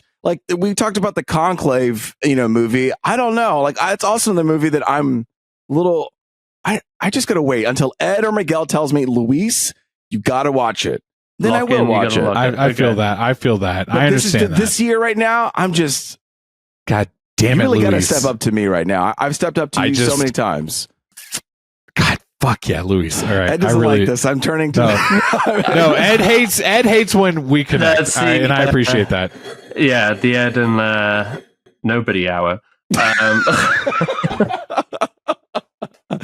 Oh no! So what are we fucking talking about? The Brutalist coming out next month sometime. How long is the movie, Ed? 3.5 hours. And it's about a man. It's about an architect who comes to America. Yes. And they're Can like, I tell you this? Why the are last you living time here? And he's like, because I'm an immigrant. And then they're like, don't do that. Be over here. One of the things that piqued my interest last time that I didn't talk about is I'm pretty sure I've heard a podcast about this. Hang on, wait. Let me take a step back. It's called Punch Drunk Nerd, the podcast. Is what you're talking about. Like and subscribe, okay? I definitely heard a true crime podcast about a similar theme, and it was after we talked about it and I listened to the episode, I was like, wait a second. Is this a real life movie or is it a fictional thing? It's a real movie. It's a real life movie, right? It's based on real life. It's based on a real life? I don't know. No, yeah, it's based based on the man who had this like architecture. I've heard a true crime podcast that like sounded pretty similar to this, and so listening back to the episode, I was like, "Oh, is that shit?" So I'd be curious to watch it now just to see that. Yeah, it's an epic historical movie. You don't listen to our podcast for facts. This is all vibes. Yeah, put us on when you're cleaning, eating, pooping, driving, all of those things. Guys, I think there's one more trailer that I just absolutely want to talk about. All right. And I feel like this podcast has been 28 years, okay, in the making. All right. I wonder what's going to happen later after that. It's 28 decades later, okay? Guys, can you believe they made this? They made this movie. No, they will. They'll be like 28 seconds after the first movie. Yeah. Okay. Well. 28. Oh, did I ruin your bit? Sorry. No. I was saying, let's go. 28 years later, with this new trailer that came out. Miguel, you're hyped for it. You're into it. I'm so hyped for this movie. I feel like I've really enjoyed the first movie, and you guys crucify me. I kind of liked the second movie too. Okay. A lot of people didn't, but they're coming out finally with a sequel. 28 years later, Danny Boyle directing, Alex Garland writing the movie. You guys love Alex Garland movies. We love him. We're Garland heads here. You kidding me? Garland heads. Okay. Yeah. I'm super excited for this property. I cannot wait. Everyone's on the internet like, oh, we can't find 28 Days Later on streaming anywhere. Guess what, babies? I got it on DVD. All right. I'm so ready. I'm so ready, bitch. You think I didn't have it? I had it. All right. It was like that was gonna be like a PSA. It's one of my first DVDs ever. I got Jurassic Park 3, Miss Congeniality, 28 days later. Okay, like I was ready to go. No, you guys, I'm so into this movie. I cannot wait. I have already thoughts based on watching the trailer. Everyone is going, Cillian Murphy's going to be in this movie, and oh my god, he's the zombie. No, he's not. And we're gonna see those cheeks, though, man. Those cheeks. I understand that's the red herring. I will tell you this. I had a couple of thoughts. So in the trailer, first off, beautiful trailer. Did you guys like the trailer? Yes or no? Yes, and did you know that it was made on an iPhone? Yeah, I did. I did. All right. Well, which also fits very much into like the vibe of the first movie, which just felt super indie, very low quality. And so the idea that they're like, we filmed it on a phone. Yes, that feels good to me. Yeah, absolutely. Did you guys get the sense that Cillian Murphy was in this trailer at all? I mean, only because the internet pointed something out. Yeah, was it the zombie? Is everyone talking about the zombie? And it's on IMDb too. He's Jim in the movie. He's Jim not the zombie. I will tell you this. I do not think he's the zombie. Okay. There is also the moment where they find the man hanging upside down in the mask, and they think he's dead, and then he stirs. Right. Yeah. There's a potential for that, but if you look at that guy, he has the name Jim like branded into him. Mm-hmm. Okay. So a part of me goes, yes, that's him. And for some reason, they branded him with his name. Also, Cillian Murphy is allegedly signed up for like 3 movies. Okay. There are 3 of these 28 years later movies. Exactly. They're going, we're making a trilogy. So there's no way he's a zombie. Number one. Okay. He could just be doing that in all 3 movies. It's one day of work. And then just repeat the footage. Would have to be, I don't know. I think the director coming back, the writer coming back, it's like, he's like, I'm big name enough. Like, let's make a movie, I think that's going to be the surprise. I do think also that is maybe the second red herring. I think that's actually going to be Ralph Fiennes hanging upside down. I think they're going to pull the thing off, and he's been branded by this like version of Cillian Murphy, who has become this like, I can't live in the world with zombies, so I've turned crazy version. I'm curious about that, because that scene with the police, they're in like the sewers, like the dark, whatever, and then that one shot of the guy being like, "Oh my god, that could be zombies, absolutely," but the whole movie's zombies, So they got to go a different direction. I think there's a really quick shot of a guy with long hair like kind of jumping at them, I think that's Cillian Murphy. I think he's going to be like, I've been isolated for so long. I've turned into this like kind of creature in my own self, which is very reminiscent of the third act of that first movie, where he becomes kind of like a zombie in himself, where he goes and he kills all of those soldiers just to save the people he loves. And I think they're going to find him and then like rehabilitate him into the world. I think he's going to die at that movie. I don't think he's going to go on the other two movies after that, right? Or is he slated to be in the next two movies? They said a trilogy. I'm sorry, that's what I heard. He's going to be in a trilogy, but I didn't think Cillian was going to be in all three, right? Well, that's what I heard. So you could be right. We might have that. I just don't know if they're going to like kill him on that first. Like, welcome back. Fuck you, Harrison Ford style. You know what I mean? I accidentally went on a tangent. Okay, let's talk about this trailer. Okay, did you guys like this? Are you interested in this movie? Okay, I like the trailer. I'm into it. It even had a little that there was a one shot of it. I was like, that's a Civil War type of shot, and I wonder how much influence now that Garland's been directing, how much he's put that into his writing, and if he's in the back is like, I would have directed that differently. You know what I mean? Because now he's in the pool of directing. But also, little Civil War. I'm into it. Let's buy a ticket. Let's go.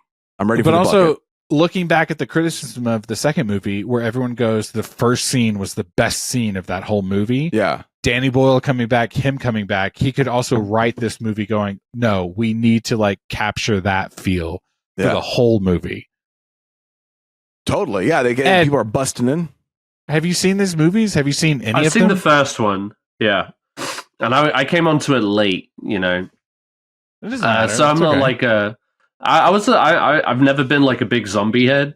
28 head. Yeah. Yeah. 28. Days, minutes, seconds. Those are the prequels coming soon. But I like the first one. It's very effective. I just didn't care enough to see the second one. That was like in the early days of these like legacy sequels. You know what I mean? Oh, that's true. I think you would like. I've seen the opening scene of the second movie. Yeah, that's like. But I do think there are moments in the actual movie itself that I think you would like, but I do understand the criticism. But let me say this, though. The trailer was incredibly effective. I was surprised. It was, like, disturbing. It got more disturbing the more it went on. The voiceover of the lady spouting out that stuff. I don't know if that was relevant or not, but... like the poem that's going on? Oh, is that what that is? Yeah, apparently that's like a Rudyard Kipling poem. Ooh, yeah. And it was something that was done in like I can't remember what war, but it was like they would capture prisoners of war and they would play this like poem over and over again as like psychological torture, which is what a lot of people are talking about in this trailer is, it's like word for word the whole thing from start to finish. And then at the end of the trailer, they started over again. Yeah, it's very it's very eerie, intense. I'm always skeptical about Aaron Taylor Johnson, but so were you going to say something about Aaron Taylor Johnson earlier, Luis? Was that you, or was that? Yeah, I think it's just because I saw this. I saw the trailer and I was like, I don't know. I'm just not. I wasn't excited when he was cast in Nosferatu, but I'm more excited about Nosferatu than I am about... Aaron Taylor Johnson is in Nosferatu? Yeah. See, can I just... Okay, hang on. Okay. This man is about to get paid, okay? Everyone is like, oh, fuck, he's in Kraven the Hunter and Sonyverse is done, okay? So he is on the promos for Kraven the Hunter now. He is then going to turn around and go on promos for Nosferatu. And then he's going to turn around and go on promos for 28 years later. Okay. He is about to have a year of Aaron Taylor Johnson. Yes. He is our James Bond at the end of next year. 10,000%. Yep. He's not going to do that.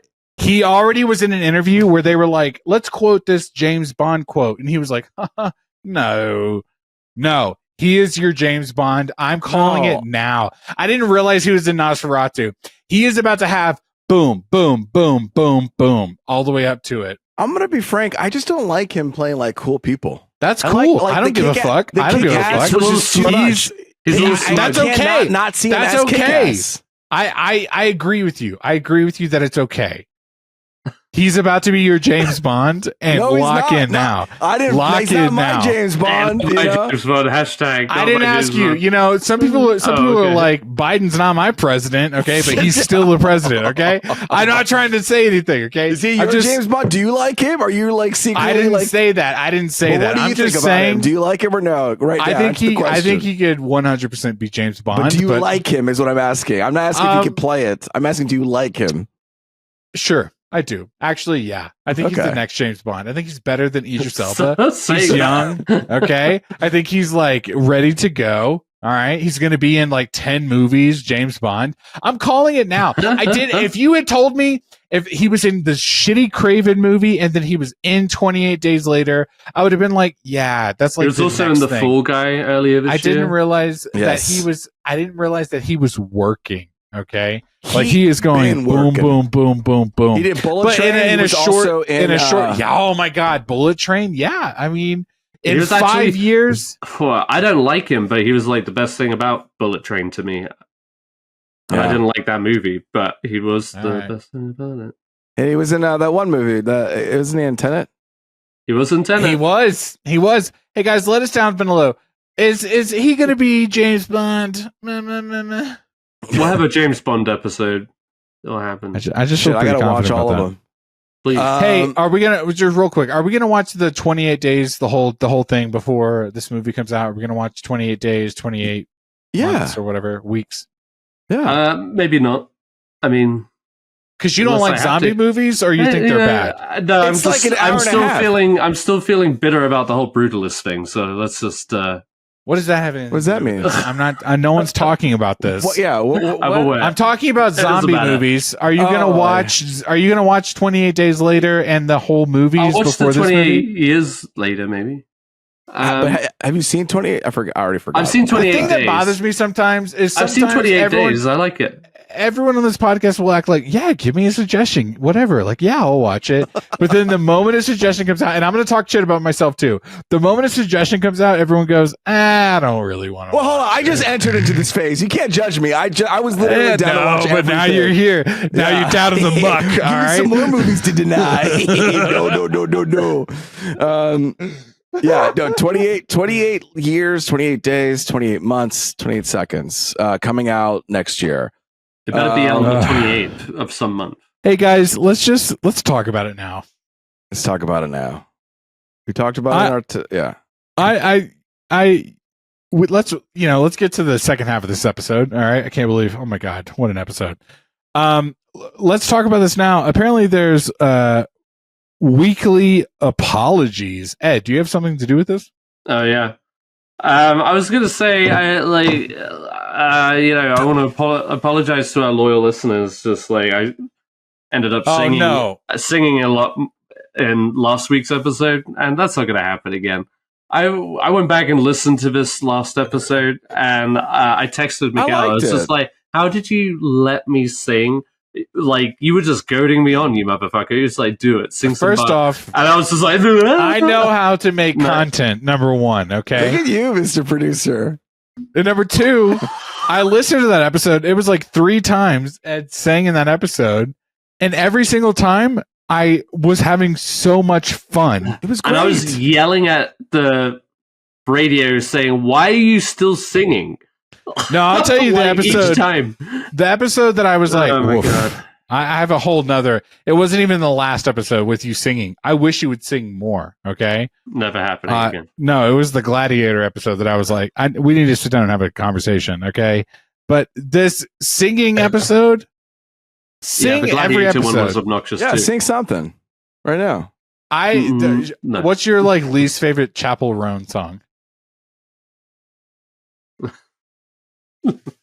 I almost got you. I love this. We listen, we don't. We listen, we aim, and we don't judge. Okay, this should be also like a subcategory or a sign off. Can we listen and not judge about something else? Luis, what's something you want to like? What's something you want to tell us that we don't judge? I was going to say we need to make a game out of this. Like Luis's hot opinion is like he doesn't care about movies anymore. Miguel's. You want a hot one for me? Yeah. And I'm listening and I'm not judging. Okay, my hot one is this. Like, Sean Evans. Sorry. My hot opinion is Chili's is a fine meal. Okay, you know they have Nashville hot cheese sticks now, and you just like, what? Are you serious? You know, you just like you can't look at that and spit upon it. Okay, my asshole tightened when you said that. No, it burned. It burned. Okay, let's go down it opened and burned. Okay. Yeah. No, I've had a great time at Chili's recently. Can I tell you guys one of the best ribs, half rack of ribs I ever had in my entire life? Chili's. We listen, we don't judge. Ribs. Oh God, they know what they're doing. Okay. We listen and we don't judge. And we don't judge. Okay. And my last thought would be the best pizza is not Calvatore. It's Domino's.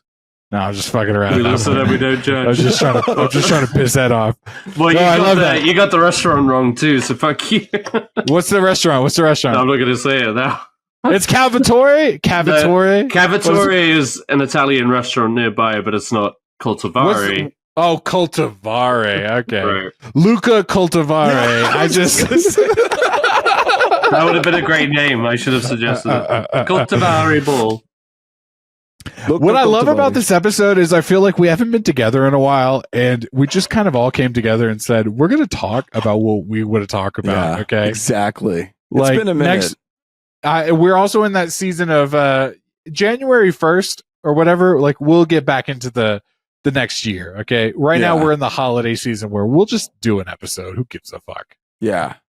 Guys, I'm hoping we have like a WrestleMania or something episode soon with a guest, right? Didn't we talk about that? Yes. Well, WrestleMania is like in April, so that's in a couple. That's 4 months. Oh fuck me! I feel that was like I didn't realize. It's good. My understanding was we were watching old YouTube clips, but okay, now I understand. Okay, YouTube clips. No, what's it called? We have a Royal Rumble. Royal Rumble is like in February, and then we got Elimination Chamber in March, and then WrestleMania. God damn! Are we doing Royal Rumble? Look, this is like that little sprinkling for our fans that are like, wait, are we about to talk wrestling? Yeah, we are, baby. Tell you guys, okay, I'm hosting on another podcast. I told you guys on text. You did. I am. There is a podcast called the WWE Podcast. It's unofficial. It has nothing to do with the actual WWE. But they were like, hey, does anybody want to do our After Dark episode every week? And then he kept saying that on the podcast. And week after week, I'm like, fuck it. You know what? I'll send it to him. I'll just do it. And I just did. I was like, hey, fine, I'll do it. And he's like, okay. So I did an episode. He's like, yeah, this is great. Do it every week. And now I'm like, all right. Well, now I'm doing. Well, I tell you what. Yeah. Shout out the pod with the name. And then also, we're going to do our own wrestling thing. Good. Perfect. Well, the problem is my content is actually behind a paywall, so you can't really get into it. Actually, you know what? Fuck yourselves. Yeah. No, hopefully in a couple years, maybe I'll bounce my way up to the main shows. But no, that's just for fun. You know what I mean? It's just like another way to get my podcast sessions in. We love that. Whatever. It's fine. I do like wrestling now, though. It's fun. It's where I put all my attention. What we're into, guys? What are you into? Anything right now? You into anything? Oh my god, you're not, or are you? No, it's what I mean. I was gonna put stuff, and I was like, why? Why do this podcast? Why do this one? Let me start another. I mean, okay, fine. I mean, I've been playing Marvel Rivals. Oh yeah. Oh, Luis, I've really been wanting to do that. And can I just say, Eric, one of our friends on the podcast, I play Fortnite with him. We have been talking about playing Marvel Rivals, but he goes, oh, I can't play it on the Switch. And it's been killing me because I do want to play that game. I mean, can you talk about it just real quick? Yeah, I mean, I know a lot of people were comparing it to Overwatch, and I've never really played Overwatch myself, but people said there were differences. But I guess just like looking at it, you could think that it was. It's on the same page. It's like it's got speaking visually maybe the same language. I don't know. I'm not an Overwatch head. But I just started playing probably a couple hours or whatever. And I'm having a good time. Like you can jump in for a quick match for like 10 minutes, 15 minutes. And I like that. Oh man. And I get that hit. And I don't know what any of the characters do, but you just jump into a match. You go into a waiting room area and you can kind of play with all the their powers and abilities. Yeah. And then once you do that, you're like, okay, I think I got it. And you just move on in. And I like it because if you die, you just respawn and go back into the fight. Ed, it's a online multiplayer, like a free game, but it's all Marvel characters. Yeah, okay. It's a free game. And I think it would actually be fun to play it with people because then you can actually strategize and talk over. And there are like, if you pick the right combination of heroes, then you support each other and give each other extra abilities. So like, if you have Spider-Man with some other fucking Marvel person, you like get this boosted extra ability, you know? But I've been playing as Jeff the Land Shark. I played as Squirrel Girl. I played as Dagger and Cloak. I played as Magneto, Black Panther. And yeah, I mean, I don't really know. I'm still figuring it out myself. I'm having a good time with it. I'm not good in it, but I'm having fun. And every time I end, I'm like, oh, I want to do it again. You know what I mean? Can I tell you my shitty experience on like, as far as like me? Yeah. I played Marvel Rivals. I had like 5 minutes and I was like, let me play a match real quick. Yeah. And then I started a match and then someone was like, Miguel, I need you. I was like, oh, I got to quit real quick. So I left the match. And when I left the match, I got a notice that was like, hey, by the way, when you sign up for a match and you leave a match, fuck you. I was like, oh shit. Damn. All right. That's my bad. I didn't realize I was going to like get penalized. They were like, if you leave more than, they were like, if you leave a lot like this, we're going to penalize you. And I was like, okay, my bad. Like I just started. I didn't realize.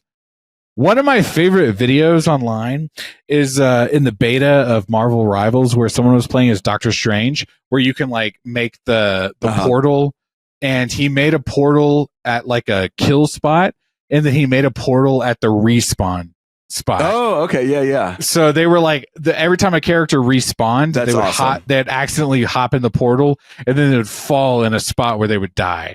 And he got like killed. That's good. That's a good Fortnite move. Yeah. No, I know. So I was like, oh, I'm ready to go. I'm ready to play this game. So I just wanted to ask you because I saw you were playing it. I have it downloaded. I'm interested, but I just haven't gotten into it yet. Yeah, I'm still learning the language of this game. You know, obviously, like I'm a baby gamer, but all I know is I'm having fun with it. There's so many different characters. There's so many like different ways to crack it and play it. You know, so it's not like, oh, I get it. Now it seems boring. Like, no, there's different move sets. There's different, and one of the things I was more surprised about is just like how many healing abilities each character has, and that's what I've been doing. I'm in the background healing people. I'm like, you heal, you heal, you heal, you heal. Bah, bah, bah, bah, bah, bah. So when people are dying, I'm just like, I'm the medic or whatever. That's not the right term. The cleric. There's like a term that's. But that's like what healer. you're doing. Yeah. Like I'll heal and then I'll shoot. You know. It's fun. So once I get better at it, maybe we can squad up. I guess I don't really know. Yeah, we're ready, right, Ed? Right. Ed, we've gone like an hour and a half on this episode. Something about your like light is weird. Like, what's flickering? I'm sure it's been driving Luis crazy. It's just these candles, man. Pick it up. It looks a little jackally, doesn't it?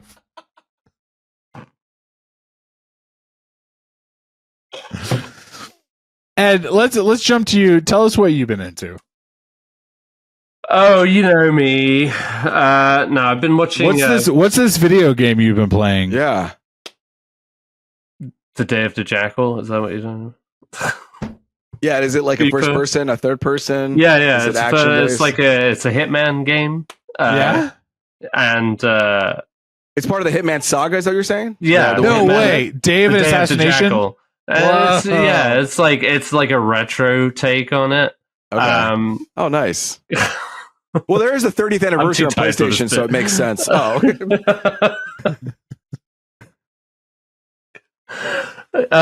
I've been watching The Day of the Jackal on Peacock. It's a new show with Eddie Redmayne and he's back, man. Eddie's back. Lashana Lynch. And let me tell you, it's actually a really good show. I've watched all 8 of the current episodes out. I think 2 more drop tomorrow. And that's it. That's like 10 episodes. But yeah, it's been really, really good. You guys aren't familiar with The Day of the Jackal. It's like an older movie. Jackal? It's the Hitman. I'm pretty familiar. That's a code name for the Hitman, which is Eddie Redmayne. Okay. Yeah. That's what I was saying. Who's like, so the original story is like, he's a hitman who was hired to kill like this French politician back in the 70s or 80s. Is it a real life story or no? No. It's just like but it's a story that's been adapted multiple times.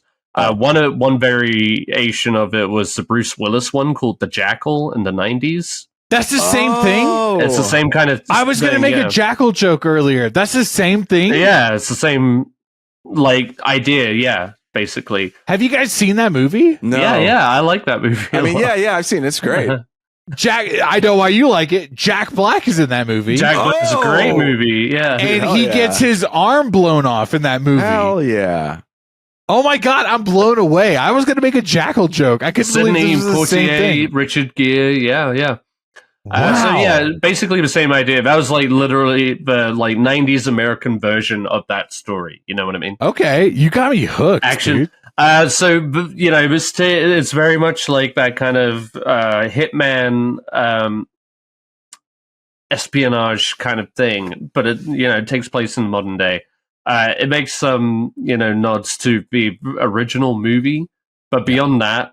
We don't need to be making nods anymore in the media. Can we just stop with the nods? Like Luis is over the nods. Oh, we don't like that. The nods. I'm like, Luis, this your is a whole 25-minute episode. We're going to give you all the Easter eggs. Blah blah blah blah. I love this. We don't like, need to Luis, do this anymore. We're done. It's not even. It's like a brief thing. Yeah. Why? We don't need to do that anymore. Let's stop. I agree. Let's apply it to things that like where it's more dominant. But this, you probably wouldn't even know it if I hadn't said it, Luis. Right?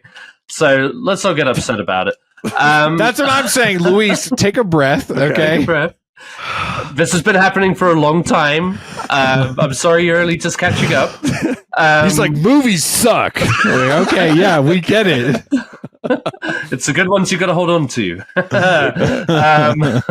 Anyway, so yeah, this show, he's basically high after like a big hit kill in Munich. He is hired on to kill this big tech mogul who is trying to like basically fuck billionaires across the entire planet. Not literally, but maybe. What a time to bring this up. Good job. So, but it plays out like a kind of like, even like to the opening credit song, it feels like a James Bond show, I guess. Wow. Eddie Redmayne plays the Jackal, and he's very good. He's very like what? Why are you I'm sorry. I'm blown away by this because I just keep thinking about. I watched that movie, The Jackal. Right? Yeah. I'm just thinking about. Sorry, I don't mean to. Go ahead. No. But it works because like the whole thing about the Jackal is like he takes on different personas. He wears like makeup and masks to hide who he is, and so Eddie Redmayne, who he has an interesting face, like he can either be like a really soft and gentle kind of character that we like say like in Fantastic Beasts and stuff like that, and then he could also be this really just like cold ass killer. Have you ever like a Jupiter Rising, Jupiter Ascending, right? Yeah, I guess he was he's not as melodramatic about that in this show, but like he has this weird kind of, he can look almost alien if he puts on a kind of. So, and it really works for this character. Obviously, he's like the cold hitman who like will literally kill anybody to hit his target. Who will he marry? No. He marries this girl. So it's taken like multiple twists and turns. It's very entertaining. The production value is pretty good, like overall, and it's just like a solid kind of thriller. Lasagna. Go on. Lashana Lynch is good, but like her character is completely unlikable. She plays like the MI6 agent. Good. Who's chasing her? That's good. He says. No, sometimes you. So I'm right. Sometimes like, you want to hate the character. She's doing like a good job at being like. I thought you were saying she was just unlikable to watch. Like no, like Joffrey, like King Joffrey. Like I don't like character, you. Yeah, and it's interesting because like she's the character chasing the bad guy. He's the killer and stuff like that. You're more invested with him, but like she like she's like this MI6 agent, who's like fully invested in her work and is an arsehole at home. Lashana Lynch, is that who it is? Yeah. And but she does a good job, but it's like her character is just like deplorable in a lot of ways. But it's like that gray line. That's what this show does well, is like it kind of emphasizes the gray area of both espionage and then like contracted killers. It's like what one is on the one side of the law, but it's still kind of fucked up, and then one is like, well, I'm doing it for money because pay me. Anyway, it's a good, well done show. Obviously, I haven't finished it yet, but so far, out of 8 episodes, it's all been pretty solid. So, yeah.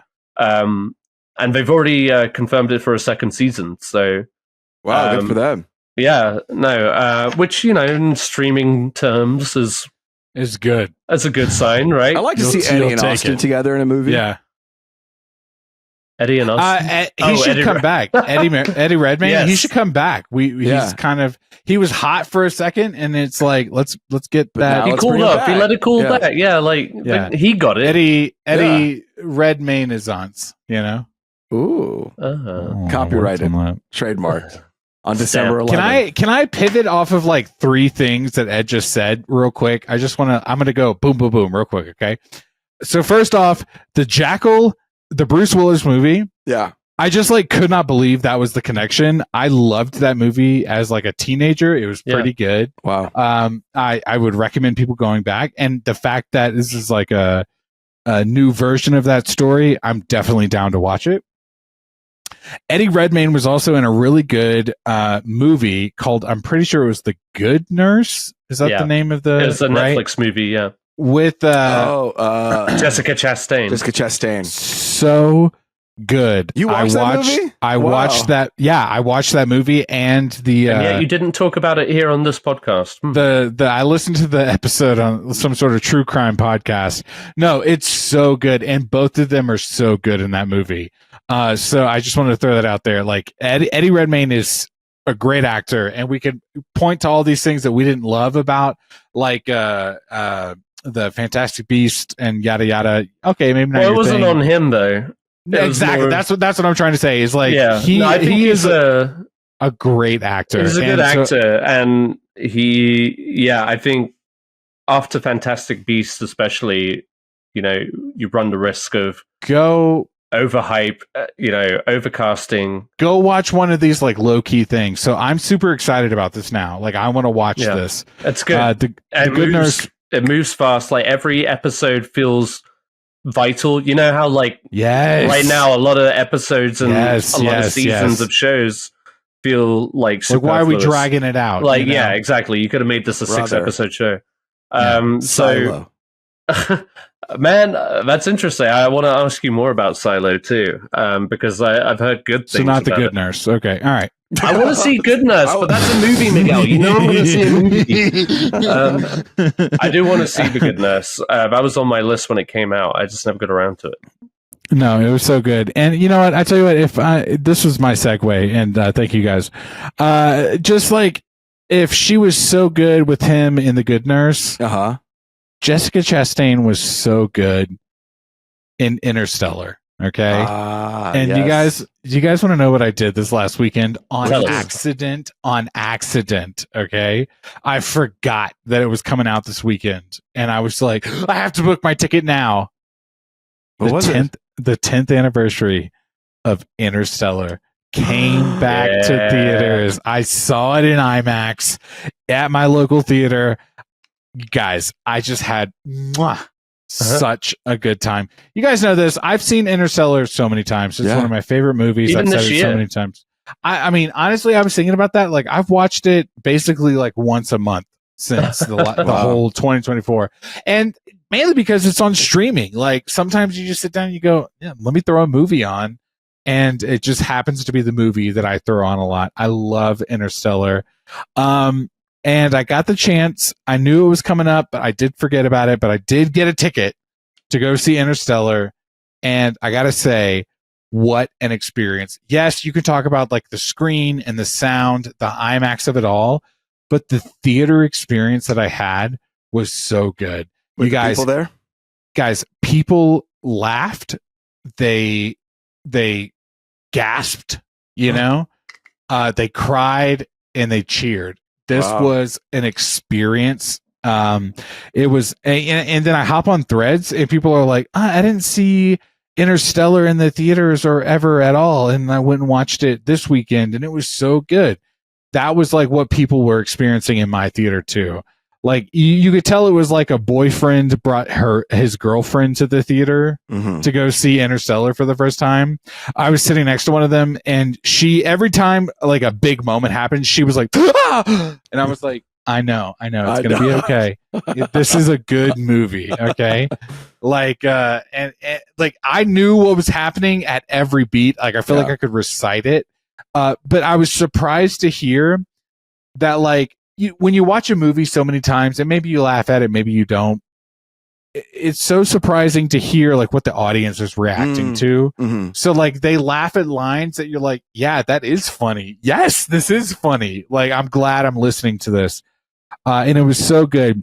But I actually want to talk about one personal thing for this movie. I got a chance a couple weeks ago. I know. I'm sorry. I'm been drinking a little bit. I got a chance a couple of weeks ago to see Interstellar. My folks, my mom and my dad, they came down to Colorado for the little before Thanksgiving break. And while they were here staying at my house, I said, hey, I want to watch a movie. And they said, what do you want to watch? I said, I want to watch this movie Interstellar. They had never seen it before. Have I talked about this before? Yeah. I was going to talk. You've texted to us before. I haven't talked about it. I was really worried I was going to repeat myself.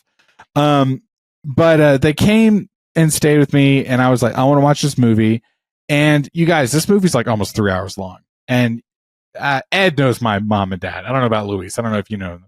But I just, like, a 3-hour movie just does not seem like something you can really sell on them. And while they were here, I was like, hey, I want to watch this movie. Do you guys want to watch it? They said, yeah.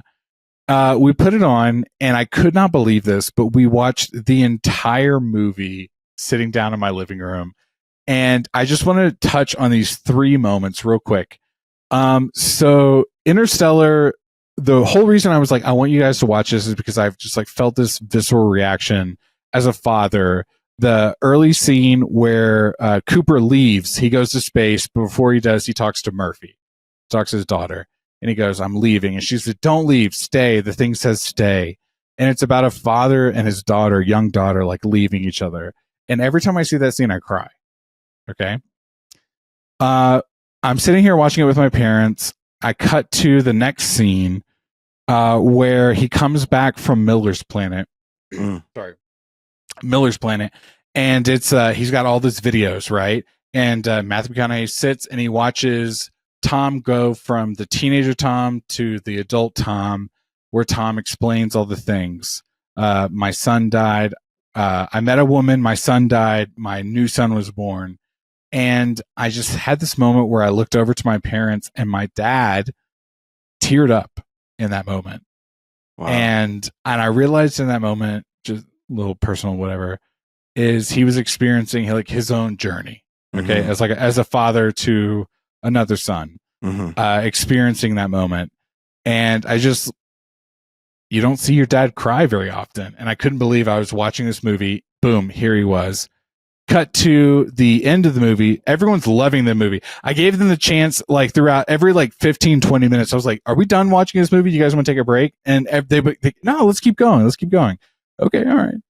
And then my mom, at the end of the movie, when Murph is an old woman and Matthew McConaughey comes home, and she goes, and my dad promised me he was coming home. And I looked over to her, and she was crying. Damn. And I realized in this moment, like, this is one of my favorite movies. And we each had a moment where we were wiping our tears away. And I just was like, this is like a moment for me and my family. Like, there's a lot going on in life, in the world, and this and that. But like, this was one of those examples where movies, music, stories, books, music, whatever, like where you just kind of connect with the people around you. So I got a chance to go see Interstellar in IMAX, and that was a really great thing for me But it was a couple weeks prior to that where we got to watch it on our TV at home on our couch, where it was actually like this really big moment. So I just wanted to share that with you guys. That's so cool. I feel like when you rewatch it in IMAX, you've had those past memories. When those scenes come up, you'll always kind of think about that memory. Yeah. Yes.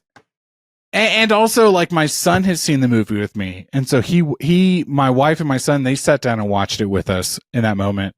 So I got to really just like experience this like multi-generational moment with my family, which I thought was also very apt for the film itself. Yeah, absolutely. Oh man, Nolan would be in tears just hearing this story. Stop. No, I just mean, it gave me an appreciation for the film that there's a reason why I keep watching it. Yeah.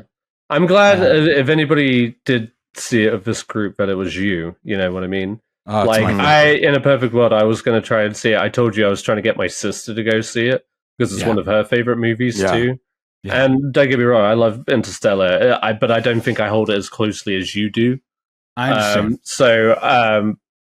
But 100% I was gunning to go see it, and I'm glad they're extending the theatrical run now, because it did so well this last weekend. Can I tell you, if I get the opportunity, I might try and snag it. But I was thinking about, there are so many poignant moments that really just hit it. When it came out, I remember I got to see it in 35mm downtown, which was pretty cool. That was a cool.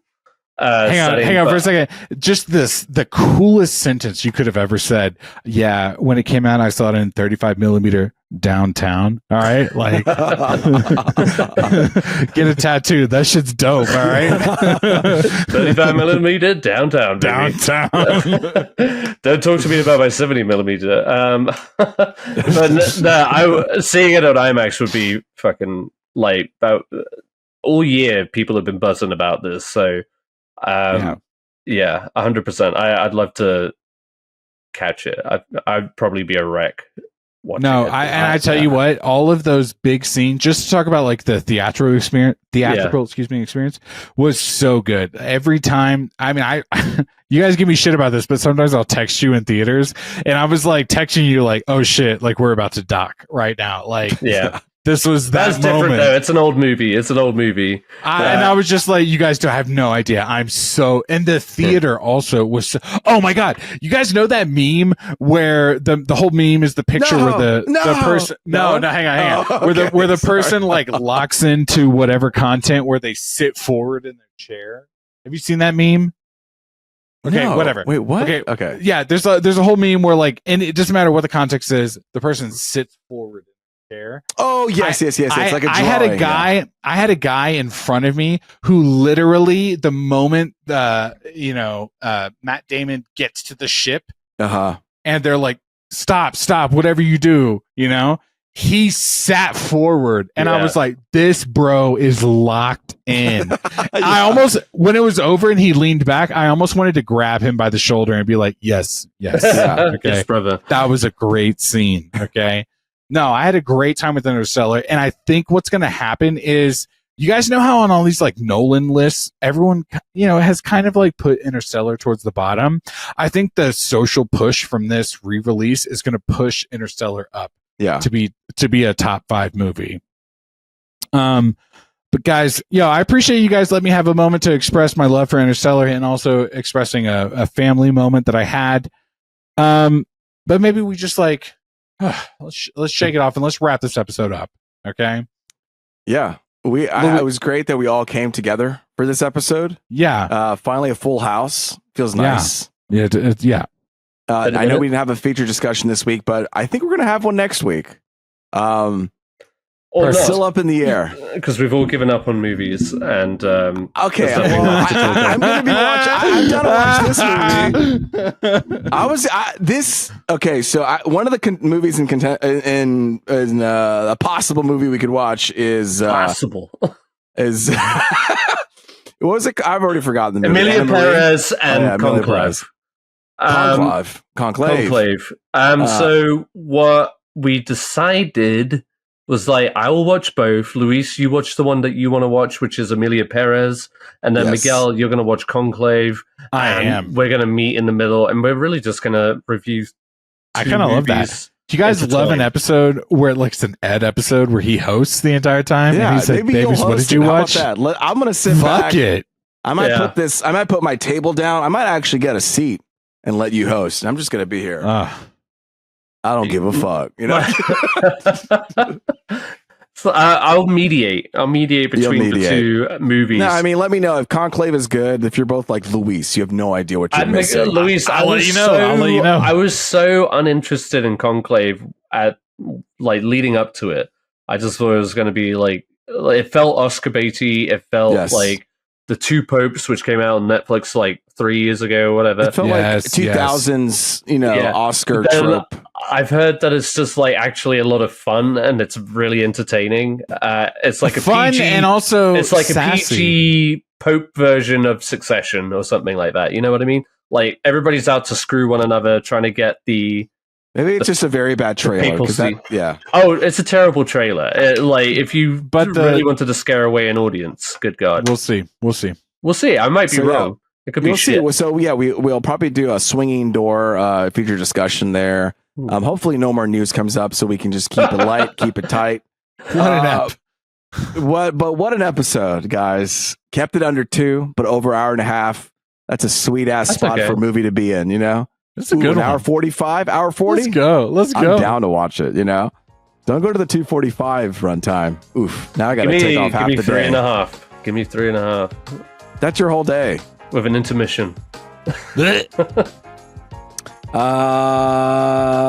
us, subscribe, do all the stuff. We're on Instagram, Facebook, TikTok, Bluesky, Threads. And until next time, it's been me, Louis G, and with me's been Miggy S, Eddie B. And until next time, remember, we listen and we don't judge. Don't judge. Later, Gators.